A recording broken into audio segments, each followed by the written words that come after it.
C'est délicieux, hein, Normalement, tous les meuniers, ils n'ont pas un bonnet. Avant, ils avaient un bonnet. quand ils sont moulins.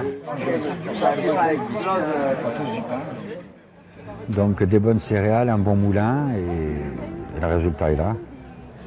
Des bons biscuits. Des bons biscuits. Si vous voulez goûter, ne vous gênez pas. C'est quoi, c'est du pain ou c'est des gâteaux? L'intérêt dans les vieilles variétés de blé, c'est que déjà qu'elles ne sont pas trafiquées. Ça se retrouve au niveau de la hauteur des pailles. Donc les pailles qui sont faites pour supporter un poids précis de grains qui était dans le potentiel de la graine.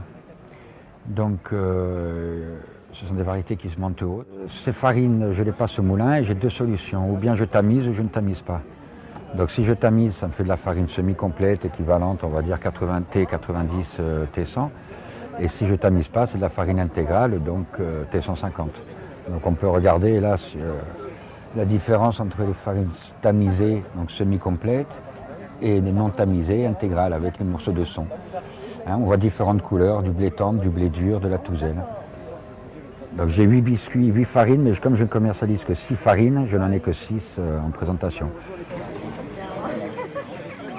Lorsqu'il a plu et qu'il y a du vent, ça sèche bien mieux. C'est quand même plus agréable juste avant les moissons. En général, on est sûr d'avoir de la paille quand même, puisque c'est haut. Et puis c'est des variétés rustiques qui ne font pas les gros rendements, mais elles font le rendement que leur donne leur potentiel. Ce qui permet d'en retirer, je pense, le meilleur du grain.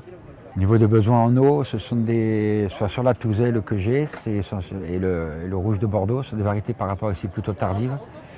Donc depuis quelques années, je vois on a eu des sécheresses, la sécheresse printanière, c'est gênant, mais s'il pleut tard dans la saison, ça profite de la pluie. Alors que les autres variétés n'en profitent pas. Des pluies du mois de mai, mai-juin, le blé en profite encore, parce qu'il est encore vert. Alors que tous les autres blés sont déjà jaunes, secs et ne profitent pas. Une fois que le blé est moissonné, toutes ces vieilles variétés sont moissonnées, ça rentre à la maison, c'est trié, hein, pour séparer le grain de l'ivraie. Et ensuite, ça passe au moulin. Donc le moulin, c'est une meule astriée.